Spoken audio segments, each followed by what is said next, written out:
Anakin was in the council chamber on Coruscant, and time seemed to drag on like silent torture. Mace Windu had asked him to remain there while he and the other masters went to Palpatine. But the weight was unbearable. Every thought returned to Padme, to her pain-filled dreams, to the suffocating feeling that something terrible was approaching. Suddenly, the light in the room flickered as if a shadow had passed before the windows, and the Force enveloped him in an irresistible wave. Anakin blinked, and when he opened his eyes, he was no longer in the temple. Before him, a damp and cold stone shelter, marked by ancient cracks, stood like a forgotten ruin. Light entered only through narrow cracks, illuminating moss and faded designs on the walls. The distant sound of the sea filled the silence, a sound that did not belong to the galactic city he knew. With immediate reflex, he turned on his lightsaber, the blue cutting through the darkness like lightning. It was then that he saw, standing with his back to him, a motionless man wearing a cloak worn by time. "Who's there?" Anakin asked, his voice laden with suspicion and firmness. The man did not move immediately, but his body seemed to tremble slightly when he heard that voice. The silence lingered to the point that Anakin could feel his heart beating against his ribs. The stranger finally moved, turning slowly, revealing a face marked by experience and pain. His eyes, however, were not hostile. There was surprise, emotion, and a deep sadness in them that Anakin could not explain. "Anakin?" the man said in a hoarse voice, almost unable to believe what he was seeing. The young Jedi frowned, confused, but did not lower his saber. "Do you know me? How do you know my name?"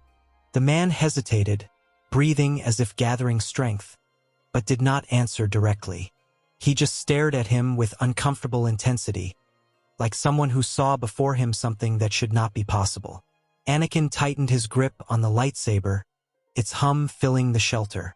"Answer me," Anakin demanded, taking a step forward. The man closed his eyes for a moment and said only, "I have waited so long for this moment." The words fell into the silence like a stone into a lake. "What are you saying? Who are you?" insisted the knight. The stranger lowered his head, and his voice trembled slightly as he replied, "Someone who knows your pain more than they should." Anakin's heart raced, but his anger was replaced by a strange discomfort. The man approached slowly, keeping his hands visible, without any sign of threat. "I did not come to fight," he said calmly. "Then why are you staring at me like that?" Anakin retorted, his blue blade still glowing.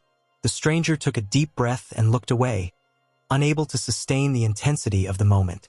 "Because I never thought I would see you like this. Alive, young, whole." The Jedi narrowed his eyes, confused. "You speak as if you've already lost me." Anakin took a step back, trying to shake off the strange feeling that overwhelmed him. "Is this some illusion? Some trick of the Force? Answer me." The man looked up, and the tears in his eyes glistened in the light from the crack. "It's not an illusion, but it's also not something I can explain right now." Anakin clenched his jaw, irritated by the mystery. But there was something in that voice that pierced him, something familiar, like a distant echo he didn't know where it came from. For a few seconds, neither of them spoke. The wind blew through the opening and brought with it the smell of the sea, as if it wanted to fill the void of conversation. Anakin slowly lowered his saber, still suspicious, but yielded to the weight of that emotionally charged silence. "If you're not going to attack me, then at least tell me where we are," he ordered firmly. The man gestured toward the shelter's exit and said, "Come with me. This place can show you more than my words." Against his instinct for caution, Anakin followed. They left the shelter, and the impact of the landscape left him speechless for a moment. A huge island, surrounded by raging seas, rose before him, with steep cliffs and white birds cutting through the sky. Circular stone structures were scattered across the terrain, silent ruins that seemed to carry ages of history. "Where are we?"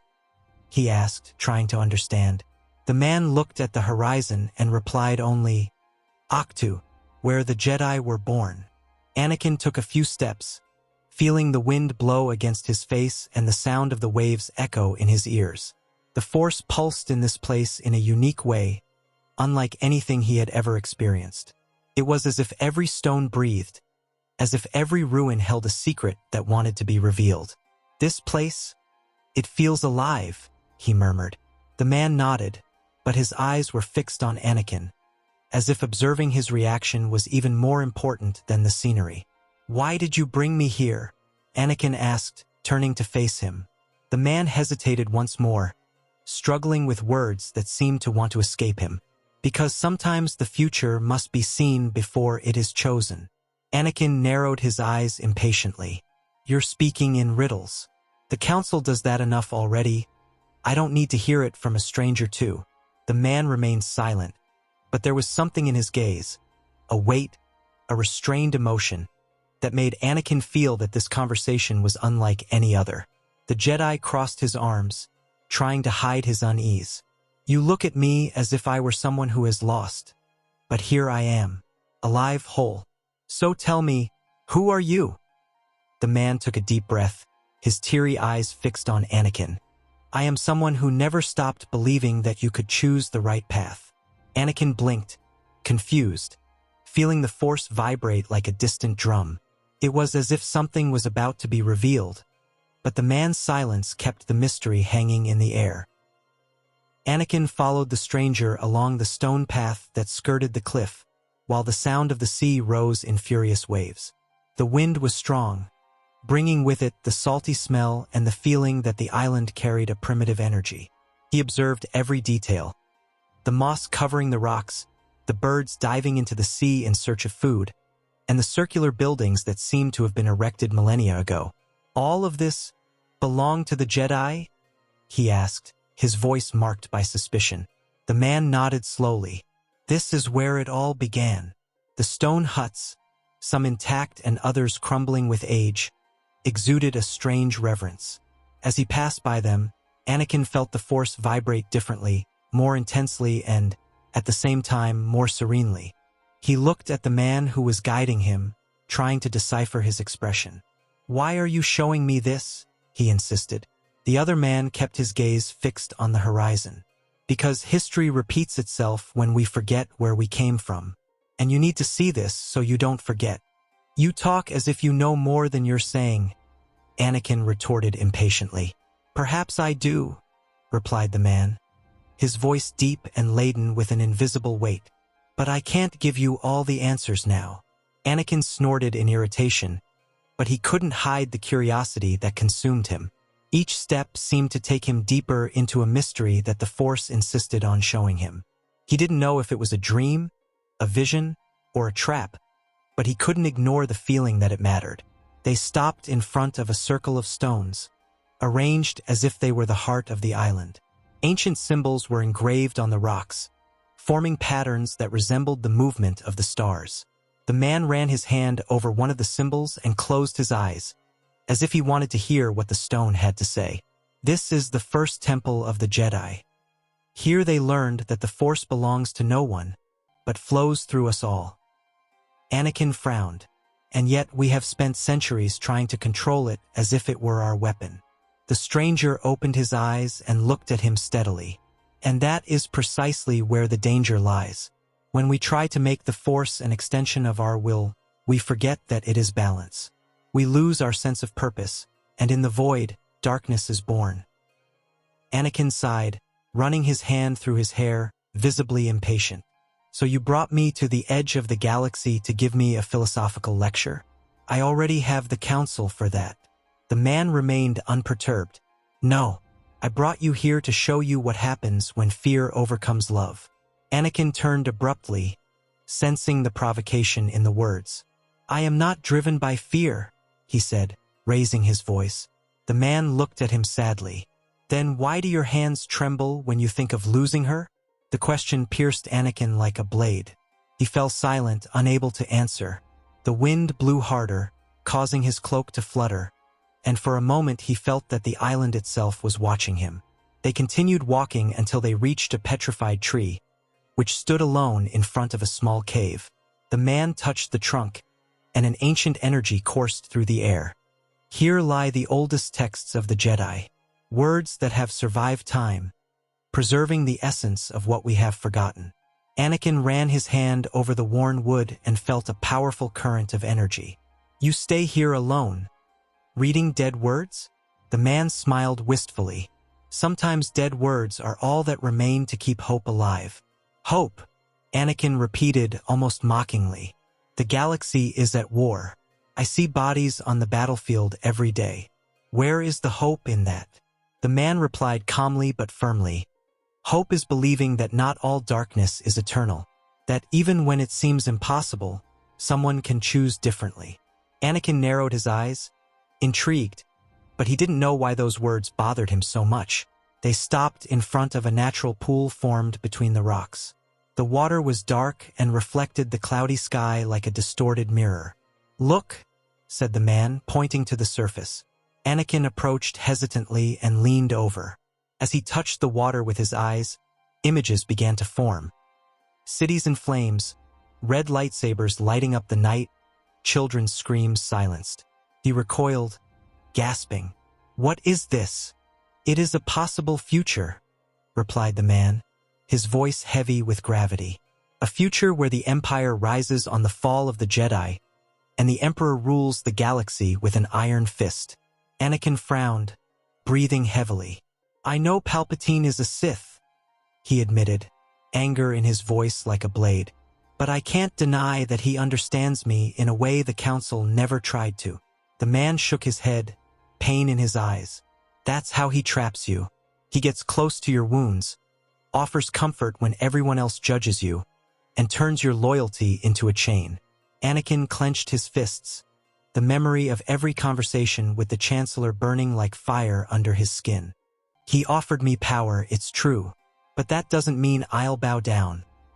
The man took a step forward, steady, as if he wanted to shake the young man's heart. Don't you see, Anakin? What begins as choice becomes submission. And in the end, it's no longer you who decides. It's the darkness that speaks through your mouth. The Jedi narrowed his eyes, his voice heavy as thunder. You speak as if you've already seen me follow that path. The silence hung heavy, broken only by the roar of the waves. The man looked away, unable to sustain the truth that burned in his throat. What if I have? He murmured, letting out a thread of pain. What if the name that the entire galaxy has feared for generations was born of your own choices? Anakin swallowed hard but remained upright, as if defying fate. I am not a slave to the future. I may err, but I still choose. The man stared at him again, and a tear ran down his face. Then prove it, Anakin, because if you don't, the galaxy will bleed. The wind died down as they descended to the island's hillside. The trail led to a dark opening between the rocks, where moisture dripped down the walls like ancient tears. Anakin stopped at the entrance, feeling the Force pulsing in restless waves. What is this place? He asked suspiciously, watching the interior as if something were calling him. Luke remained silent for a few seconds, then replied in a grave tone. A cave. Here, the Force shows us not what we ask for, but what we must face. Anakin lifted his chin, uncomfortable. More riddles? I've seen enough. But as he approached, the air seemed to catch in his lungs. It was as if the darkness inside was breathing, waiting for him.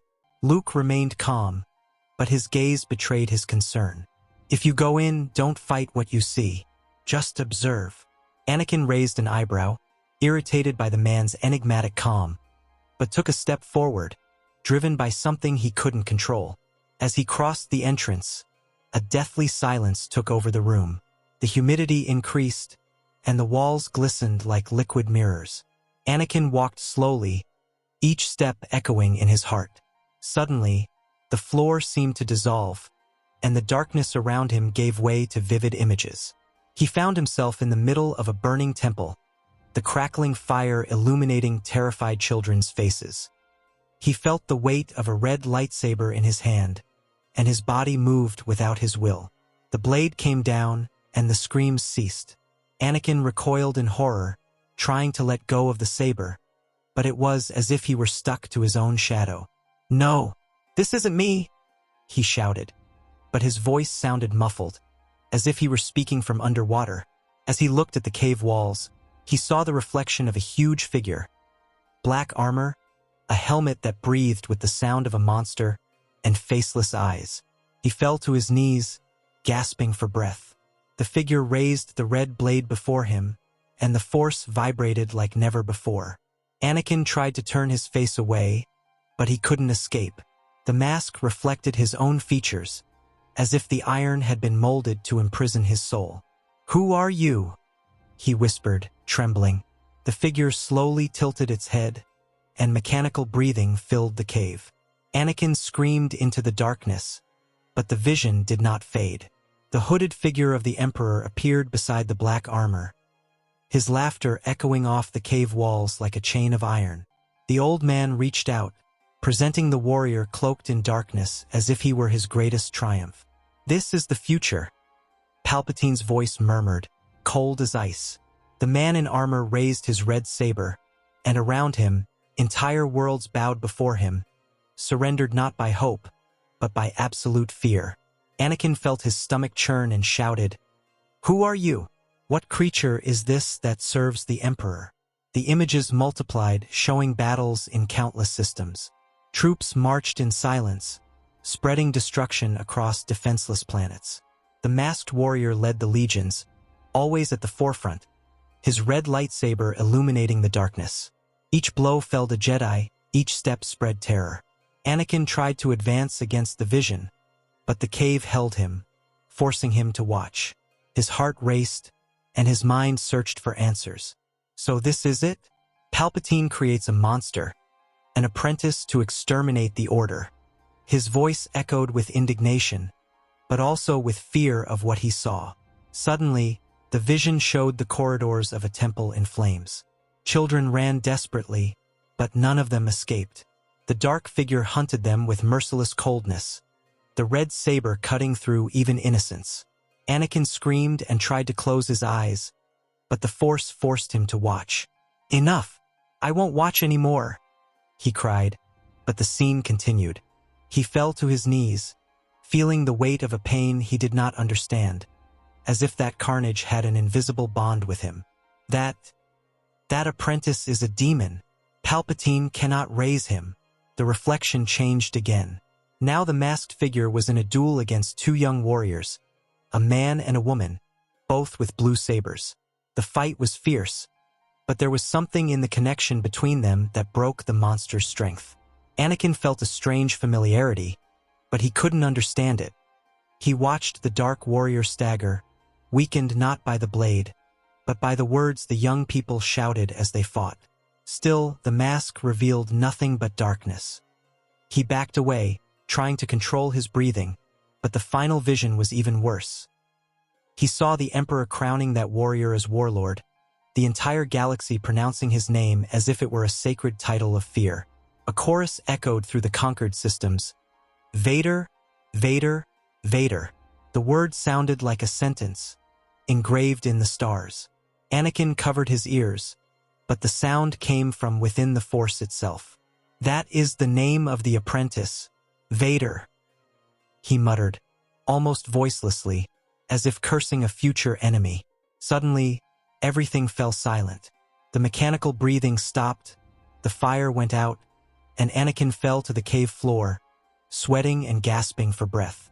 He lifted his face and found Luke standing in front of him, watching him silently. "You saw it, didn't you?" Anakin asked, his eyes wide. Luke took a moment to respond, fighting back tears. "I saw what you saw," he finally said, but his voice was laden with a sadness that Anakin couldn't quite place. "So it's true," Anakin continued, running a hand across his forehead. "Palpatine is creating a terrible apprentice. He will call this monster Vader, and together they will destroy everything." His tone was heavy with fear and anger, but also with a strange determination.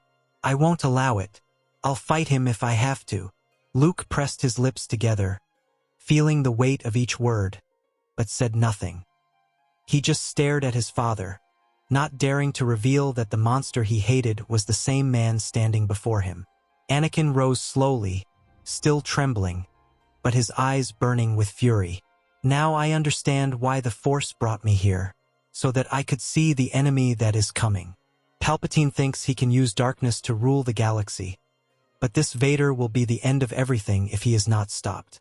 He walked to the cave's exit, feeling the cold breeze touch his face. Luke followed him in silence, each step heavier than the last. "Do you believe you can defeat him?" Luke asked, his voice breaking. Anakin lifted his chin confidently, as if seeking to reaffirm his own strength.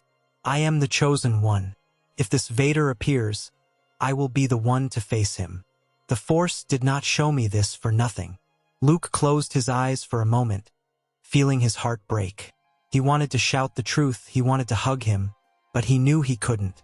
The Force had decided that this burden must remain silent.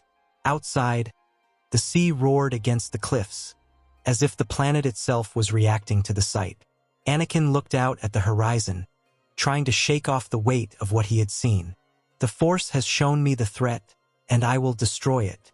Neither Palpatine nor this Vader, neither of them will rule the destiny of the galaxy." His voice echoed with blind confidence, but Luke knew that very confidence could be the first step toward tragedy. Still, he remained silent, respecting the moment. As they walked back along the trail, Anakin didn't notice the way Luke looked away, hiding his pain. The young Jedi carried the truth within him like an open wound, that the man who claimed to fight Vader would one day be the masked monster himself. With each step, Luke's silence became heavier, but also more necessary. He knew that if he spoke, he could destroy everything. So he just walked beside his father, silently, like a shadow and witness to destiny. At the top of the hill, the wind blew strongly, carrying with it the echo of the cursed name that still lingered in Anakin's mind. "Vader," he murmured. As if memorizing the name of the enemy he swore to defeat. Luke closed his eyes, feeling the word like a stab. The island remained silent, only the sea responding in its fury. The Force had shown the Chosen One the future, but it still hid the cruel truth of who would really wear that mask. Anakin stood motionless in front of the cave for a few moments, still feeling the echo of the mask and the cursed name he had heard. The island wind blew strongly, carrying the smell of the sea, and beside him Luke watched in silence, fighting the pain he could not share. "Why did you show me this?" asked Anakin, still shaken. Luke took a deep breath, holding back the words he dared not utter. "Because the Force wants you to know that everything depends on a choice." The young Jedi lowered his eyes, thinking of Padme, the Council, Palpatine, and felt an overwhelming weight on his shoulders. The Force began to vibrate around him, growing stronger and stronger, as if the planet itself were returning him to his place. Anakin looked at Luke, confused, and took a step forward. "I still don't understand who you are, but I feel like I already know you." Luke opened his mouth to reply, but the words died before they were born. He just nodded, letting the silence speak for him. The light around the cave began to distort, as if time were a veil being torn apart. Anakin closed his eyes, and when he opened them again, Luke was gone. In an instant, the view of the sea disappeared, and the council chamber on Coruscant reappeared before him. He was in exactly the same place, as if he had not been away for even a second. The silence of the room enveloped him, but his heart was still racing, overwhelmed by what he had seen. He knew he could wait no longer. The uneasiness that had gnawed at him since he sat down had turned into certainty. He got up and hurried through the corridors, flying toward Palpatine. As he approached the doors of the Chancellor's office, he heard the sound of combat. Lightning bolts and sabers clashed, the roar of battle echoing off the walls. When he entered, the scene unfolded before his eyes. Mace Windu stood guard, his purple saber illuminating his tense face, while Palpatine, kneeling, feigned weakness, his features marked by effort and malice. "Anakin," Windu shouted. "He is too dangerous to be left alive." Palpatine, on the other hand, reached out his hand, his voice full of rehearsed pleading, "Help me! He's going to kill me." Anakin's heart raced, and the memory of the cave returned with a vengeance.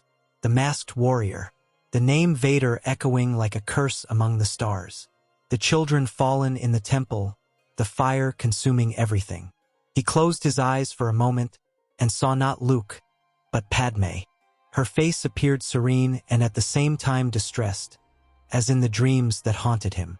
If I don't protect her, I'll lose everything, he thought, despair burning in his chest. When he opened his eyes, overcome by the urge to avoid that fate, he lunged forward in a swift movement and cut off Windu's hand. The purple lightsaber flew through the air, and the Jedi Master staggered toward the window, surprised by the betrayal of the Chosen One. Palpatine took advantage of the opening and unleashed bolts of energy, enveloping Windu in discharges of pure hatred. The Master's body was thrown out, disappearing into the abyss of the city. Anakin fell to his knees, breathing heavily, as if consumed by his own decision. Palpatine approached slowly, his yellow eyes shining with triumph. As Anakin knelt, he said in a voice laden with authority, "From now on, you will be known as Darth Vader." It was at that moment that the truth exploded inside him. Like lightning cutting through the clouds, Anakin saw that the warrior in the cave, Palpatine's apprentice, the monster ravaging the galaxy, was none other than himself. He was the reflection of his own choices, the echo of his own fears transformed into a mask. The sound of mechanical breathing returned to his mind, and the weight of the name Vader crushed his chest. His eyes widened, and he whispered, "I was the monster. I was the one Luke faced." The Chancellor smiled, satisfied, believing he had won his victory. "Rise, my young apprentice. Together we will rule the galaxy. Together we will shape a new empire." But, contrary to his expectations, Anakin remained motionless. His fingers trembled as he held the saber, and images of Padme, Obi-Wan, and Luke returned to his mind. The Force roared within him, as if the island of Octu itself still echoed in his heart. He raised his eyes, and there was no submission in them, only determination. Suddenly, in an unexpected move, Anakin turned on the blue saber and lunged at Palpatine. The Sith's eyes widened in surprise, and he tried to react, but it was too late. The blade cut through the air in a precise arc, blocking the bolts the old man was firing and returning them against him. The hall lit up with the explosion of energy, and the Emperor's body was thrown backward, struck by the force of his own hatred. Palpatine screamed, but his cry was swallowed by the silence that followed. Anakin remained standing, breathing heavily, the saber still lit at his side. He felt the Force swirling around him, no longer in chaos, but in balance. He fell to his knees not out of weakness, but because he understood the magnitude of what he had done. He looked at the broken window, at the city lights that still shone, and whispered, "The cycle is over." The Force responded in silence, as if acknowledging the choice that had been made. Behind him, clone soldiers entered, confused by the absence of command. They found only the fallen body of the Chancellor and the Jedi Knight standing, his lightsaber turned off. Anakin turned and said firmly, "The Sith Lord is dead. The Republic will live." His voice sounded authoritative, but also with the serenity of one who had seen the abyss and refused to fall into it. The soldiers hesitated, but did not dare to disobey. Deep in his heart, Anakin still felt the echo of the cave, the weight of the name Vader. He knew he could have been lost, that fate had been one step away from turning him into what he feared most. But he remembered Luke's gaze, the pain in his eyes, and understood that this encounter had changed everything. He had brought balance to the Force, not by destroying an enemy, but by defeating the monster he carried within himself. And so, as he left the hall toward an uncertain future, Anakin realized he was not alone. The Force still guided him, and somewhere, a man named Luke was walking too. Time had closed in, but the choice remained eternal, engraved in the very essence of the galaxy. The name Vader had died before it was even born, and hope was reborn with each step of the Chosen One. Days later, Padme gave birth amid the anxious silence that surrounded the city. Exhausted but smiling, she received 2 small bundles in her arms, and tears ran down her face as she saw life blossom despite the war. "Luke and Leia," she said, her voice delicate, as if each name were a promise of hope for the galaxy. Anakin stood still for a few moments, unable to speak, until the memory of Octu returned with clarity. The man with the serene gaze, laden with pain, was no stranger. He was his own son, whom the Force had allowed him to see even before he was born. The future revealed itself before him in flesh and blood, and Anakin understood that the choice he had made had not only saved the Republic, but had ensured the existence of both of them, heirs to a new destiny.